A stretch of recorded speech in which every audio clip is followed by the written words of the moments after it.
आज सुनिए, वर्तमान में हिंदी साहित्य को समृद्ध करने वाले लेखक लेखिकाओं में एक नीरजा हेमेंद्र जी की लिखी हुई कहानी जड़ों की तलाश। तो शुरू करते हैं कहानी जड़ों की तलाश। सुरेंद्र नाथ आज कुछ अधिक ही प्रसन्न थे। प्रसन्न तो वे लगभग प्रतिदिन ही रहते हैं।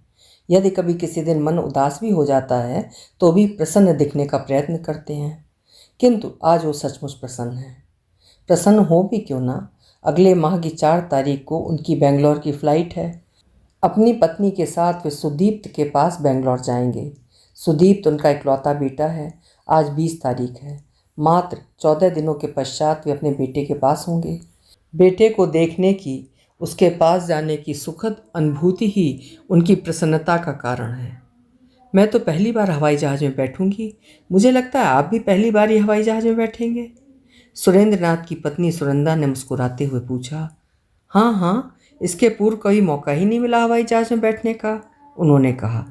सुनंदा ने सिर हिलाया। चाय बनाती जरा। बातें करते करते सहसा सुरेंद्र नाथ की ये मांग सुनंदा को अच्छी नहीं लगी। चलो हटो, भोजन करने के उपरांत कोई चाय पीता है भला, चूहल करते हुए सुनंदा ने कहा। हाँ हाँ जानता हूँ, बस आज मन हो रहा है, बना दो, सुरेंद्र नाथ ने लगभग अनुरोध करते हुए कहा। सुनंदा मुस्कुराते हुए रसोई की ओर चल दी। सुरेंद्र नाथ और सुनंदा दोपहर का भोजन करके घर के आंगन में कुर्सी डालकर बैठे थे। उनका ये वार्तालाप जो चल रहा था वो आवश्यक भी था तथा दोपहर का टाइम पास भी। वैसे तो प्रतिदिन वे दोपहर का भोजन करने के उपरांत कुछ देर लेटते हैं, किंतु 3 दिन पूर्व जब से सुदीप्त का फ़ोन आया है कि 4 तारीख की फ़्लाइट में उनकी सीट बुक करा दी है, तब से वे दोपहर को सोना ही भूल गए हैं। जब भी समय मिलता है घूम फिर कर अपनी चर्या में सुदीप्त व उसके पास जाने की बात शामिल कर लेते हैं। वे इस छोटे से कस्बे सोनबरसा में रहते हैं। सुरेंद्र नाथ की यही जन्मस्थली भी है। उन्होंने यहीं पर शिक्षा प्राप्त की है। यहीं पर डाकघर में सहायक पोस्टमास्टर की नौकरी मिली। ये तब की बात है जब नौकरी के लिए इतनी मारामारी नहीं थी। लगभग हर पढ़े लिखे को उसी के शहर कस्बे में नौकरी मिल जाती थी। सुरेंद्र नाथ यहीं से पोस्टमास्टर के पद से सेवानिवृत्त भी हुए हैं। उनका इकलौता पुत्र सुदीप्त यहाँ से दूर बेंगलोर के एक निजी कंपनी में कार्यरत है। सुनंदा 2 प्यालों में चाय लेकर आंगन में आ चुकी थी। दोनों चाय पीने लगे। आंगन में लगे शहतूत व नीम के वृक्षों के पत्तों से आ रही सरसराहट की ध्वनि भली लग रही थी। छोटे से शहर का ये पुश्तैनी घर बड़ा व खुला सा है। घर का ये मुख्य आंगन जहाँ ये बैठे हैं आधा पक्का और आधा हिस्सा कच्चा है। कच्चे हिस्से की ज़मीन के एक तरफ अमरूद व शहतूत तथा दूसरी ओर नीम का पेड़ है। शेष हिस्से में मौसमी सब्जियां लगी रहती हैं। सर्दियों की धूप में चाय व दोपहर का भोजन ये लोग यहीं करते हैं। पूरे आंगन में पसरी धूप देर शाम तक बनी रहती है। यदा कदा दोपहर की हल्की फुल्की झपकी भी सुरेंद्र नाथ आंगन में पड़े तखत पर ही ले लेते हैं।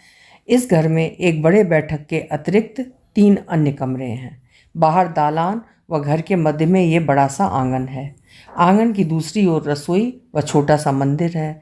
बाहर के दालान में फल फूल तुलसी व अन्य उपयोगी पौधे लगे हैं। घर का वातावरण खुला व हरा भरा है। पास पड़ोस में सब एक दूसरे को जानते हैं। यहाँ सब कुछ अच्छा है, किंतु सुदीप्त के बिना सब कुछ फीका लगता है। जब से सुदीप्त बेंगलोर गया है मन में यही विचार आता है, काश या तो सुदीप्त यहाँ होता या हम ही वहाँ चले जाते, किंतु इतना शीघ्र ये सब कहाँ संभव है। नौकरी व नए शहर में व्यवस्थित होने में समय तो लगता ही है। सुदीप्त को गए लगभग 1.5 वर्ष होने वाले हैं। अब उसने वहाँ एक फ्लैट किराए पर ले लिया है तथा दोनों के लिए वहीं से फ़्लाइट की टिकट बुक करा दी है। जब से फ़ोन द्वारा उसने बताया है, मन किसी परिंदे की भांति पंख लगाकर कल्पना लोक में विचरण करने लगा है। सुना है बड़ा शहर है, जगमग जगमग करता हुआ। बड़ी सुविधाएं हैं वहाँ, आने जाने खाने पीने मनोरंजन मन बहलाव के नए नए तरीके हैं, सुनंदा ने कहा। हाँ भाई, चलना तो सब घूमना देखना, सुरेंद्र नाथ ने सुनंदा की बच्चों सी बातें सुनकर मुस्कुराते हुए कहा। प्रतीक्षा का एक एक दिन व्यतीत करते करते वो दिन भी आ गया जब उन लोगों को जाना था। सभी तैयारियां उन्होंने पहले से पूरी कर ली थीं। अब आज घर बंद करके जाना था। घर की देखभाल सुरेंद्र नाथ के भाई जो पड़ोस में ही रहते हैं करेंगे। सुरेंद्रनाथ के भाई रेलवे स्टेशन तक उन्हें छोड़ने आए। ट्रेन से वे 2 घंटे का सफ़र तय कर नज़दीक के बड़े शहर के एयरपोर्ट तक आए। वहीं से बेंगलोर के लिए हवाई जहाज जाते हैं। सुनंदा तो हवाई अड्डे को ही अचंभित होकर देख रही थी। सुरेंद्रनाथ ने देखा कि हवाई जहाज़ में भी सुनंदा बड़े गर्व के साथ बैठी थी। ऐसा हो भी क्यों ना, हवाई जहाज़ में वो पहली बार बैठी थी, वो भी बेटे ने टिकट बुक कराया था। वे बेंगलोर पहुंच गए और वो भी अत्यंत कम समय में। आ गए क्या? हवाई जहाज़ के रनवे पर रुकते ही सुनंदा ने पूछा। हाँ, बेंगलोर आ गया, सुरेंद्रनाथ ने कहा। चढ़ते देर नहीं कि हम आ पहुँचे? सुनंदा ने आश्चर्य से कहा। बाहर बेटा सुदीप टैक्सी लेकर उनकी प्रतीक्षा कर रहा था।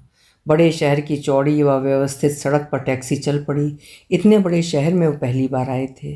कितना सुंदर शहर है। चौराहों पर लगी लाल हरी बत्ती के निर्देश पर चलता ट्रैफिक, सड़क के दोनों ओर गगनचुंबी इमारतें, चौराहों पर रंग बिरंगे फव्वारे, शॉपिंग मॉल, व्यवस्थित सजी दुकानें, सब कुछ भरपूर आकर्षक लग रहा था।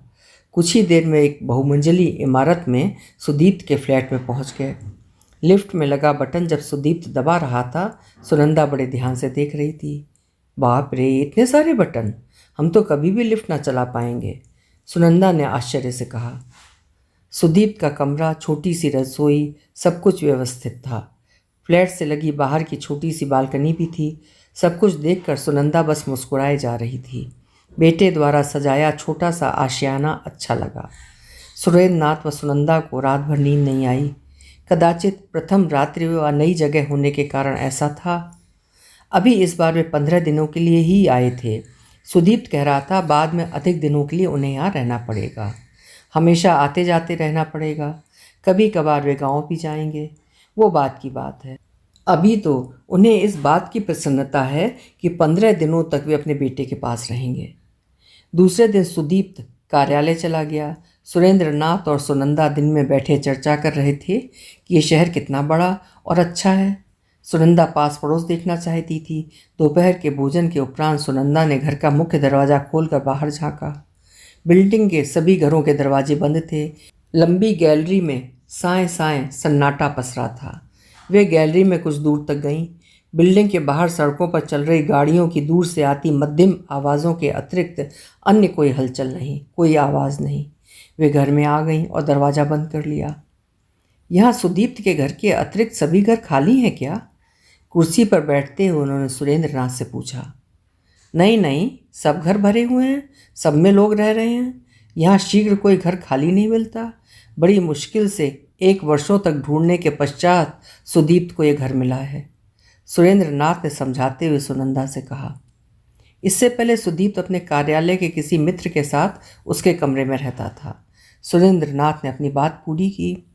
किंतु बाहर कोई दिख नहीं रहा है, सुनंदा ने अपने मन की दुविधा प्रकट करते हुए कहा। सुरेंद्रनाथ को कोई उत्तर नहीं सूझा। वो चुपचाप बैठे रहे। समय व्यतीत नहीं हो रहा था, अतः ड्राइंग रूम के कोने में रखे दीवान पर लेट गए। लेटने से आराम मिलने के स्थान पर और थकान महसूस हुई। पुनः उठकर बैठ गए। सुनंदा चुपचाप बैठी, उनकी प्रत्येक गतिविधि देख रही थी। शाम को सुदीप्त के कार्यालय से आ जाने के पश्चात दोनों को अच्छा लगा। इसी प्रकार की दिनचर्या में दोनों के 5 दिन व्यतीत हो गए। रविवार के अवकाश में सुदीप्त उन दोनों को लेकर बाहर निकला। शहर की चहल पहल, चकाचौंध उन दोनों के लिए नई थी। सड़कों पर भीड़ देखकर उन्हें घबराहट होने लगी। ऐसा लगा जैसे पूरा शहर घर से बाहर निकल आया हो। हर तरफ भीड़ इतनी, किंतु सब एक दूसरे से अनजाने व बेगाने से। पूरा शहर भागता नजर आ रहा था, न जाने कहाँ। दूसरे दिन से सुदीप्त का कार्यालय खुल गया था। 9 बजे सुदीप्त कार्यालय चला जाता। वे दोनों घर में बंद से रहते। सुनंदा तो दिन में कई बार घर का दरवाज़ा खोलकर बाहर झांक लेती। कदाचित किसी पड़ोसी से बात हो जाए, परिचय हो जाए, किंतु असफल रहती। वो सोचती कि अब यहाँ आना जाना लगा रहेगा, पास पड़ोस से जान पहचान आवश्यक है। 2-4 दिन और व्यतीत हो गए। सुनंदा को ऐसा महसूस होता जैसे कुछ दिन और रुकी तो अस्वस्थ हो जाएगी। किसी से बोले बतियाए बिना यहाँ उनका दम घुटता। वहाँ सोनबरसा, जो कि छोटा सा कस्बा, किंतु वहाँ पर अपने खुले घर में पेड़ पौधे, चिड़ियों गिलहरियों को देखकर मन प्रफुल्लित हो जाता। दिन भर पास पड़ोस से बातचीत होती रहती।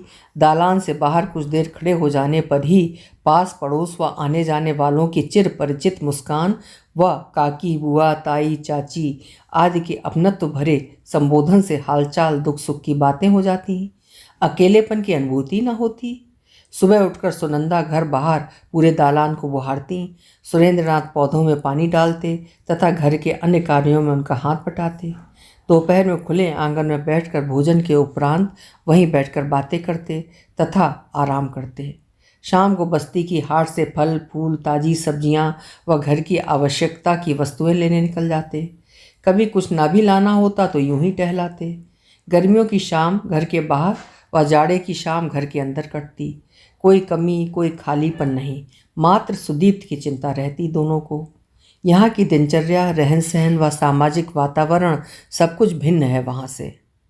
सुरेंद्रनाथ सुनंदा की मनोदशा समझ रहे थे। वे स्वयं भी शारीरिक अस्वस्थता महसूस कर रहे थे। उन्हें आभास होने लगा था कि अब शीघ्र और बार बार वे और सुनंदा यहाँ नहीं आ पाएंगे। उन्हें सुदीप्त की चिंता होने लगी। वे भी तो यहाँ अकेला रहता है, उसे भी तो यहाँ किसी का साथ चाहिए। सुनंदा भी कदाचित यही सोच रही थी। सुनिए, क्यों ना हम सुदीप्त से कहें कि अब वो अपने विवाह के बारे में सोचें। सुनंदा के स्वर सुनकर सुरेंद्रनाथ का चेहरे पर मुस्कान दौड़ गई। यही तो वे भी चाहते थे। पहले नौकरी मिल जाने तक, तत्पश्चात कुछ दिनों तक नौकरी में व्यवस्थित हो जाने तक। सुदीप ने उनसे रुकने को कहा था। अब तो सब कुछ ठीक है, ऊपर वाले की कृपा है। सुदीप का ब्याह अब हो जाना चाहिए। हाँ, सुनंदा की बात का समर्थन करते हुए सुरेंद्रनाथ ने कहा। शाम को सुदीप्त के आने पर सुरेंद्रनाथ ने उसके विवाह कर देने की अपनी इच्छा से उसे अवगत कराया। उन्हें यह जानकर प्रसन्नता हुई कि सुदीप्त अपने साथ कार्य कर रही किसी लड़की को पसंद करता है तथा उससे विवाह का इच्छुक है। ये बात सुनकर सुनंदा भी अत्यंत प्रसन्न थी। उन्होंने सुदीप्त से कहा कि वो शीघ्र विवाह की तिथि निश्चित कर ले। विवाह की सब रस्में वो पारंपरिक ढंग से पूरी करना चाहती हैं। सुदीप्त उनकी इच्छा पूरी करने के लिए तैयार था। 15 दिन व्यतीत हो गए। आज उनका बेंगलोर से लौटने का दिन था। सुदीप्त का बड़ा मन था कि माँ बापूजी कुछ दिन उसके पास रहें, किंतु फ्लाइट से लौटने का टिकट पहले से आरक्षित था और वो आज का ही था। हवाई जहाज़ से जाने के लिए बैठते समय सुरेंद्रनाथ और सुनंदा के मन से वो प्रसन्नता विलुप्त थी जो यहाँ आने के समय विद्यमान थी। कारण स्पष्ट था। आने और जाने के मध्य इन 15 दिनों में बहुत कुछ परिवर्तित हो चुका था। हवाई जहाज़ आसमान में उड़ चला, बड़े शहर से छोटे कस्बे की यात्रा पर। सुरेंद्रनाथ व सुनंदा यद्यपि चुपचाप बैठे थे, किंतु उनके विचारों का प्रवाह गतिमान था। वे सोच रहे थे कि गांव के परिवेश में पले बढ़े एक पुराने बरगद के वृक्ष को उखाड़कर यदि किसी महानगर में रोपित कर दिया जाए तो उसके सूख जाने की आशंका बनी रहती है। बड़े शहर में उसी वातावरण के अनुरूप यदि नन्हा बिरवा बोया जाए तो वो अवश्य पुष्पित पल्लवित होगा। ये बिरवा सुदीप और उसकी पत्नी है। सुदीप अपनी पसंद की लड़की से विवाह करे, सुखी रहे, पुष्पित पल्लवित हो। अवकाश मिलने पर वो अपने माता पिता के पास आता रहे तथा वे दोनों भी बेटे के परिवार से मिलने कभी कभी आते रहें। दोनों अपनी अपनी जड़ों के साथ सुरक्षित रहें। दोनों की बस अब यही इच्छा है। सुनंदा ने एक निश्चिंतता भरी लंबी सांस ली और सुदीप के विवाह की तैयारियों की कल्पनाओं में स्वयं को व्यस्त कर लिया। अभी आप सुन रहे थे नीरजा हेमेंद्र जी की लिखी हुई कहानी जड़ों की तलाश। आशा है कहानी आपको ज़रूर पसंद आई होगी। कल फिर मिलेंगे। आपका समय शुभ हो।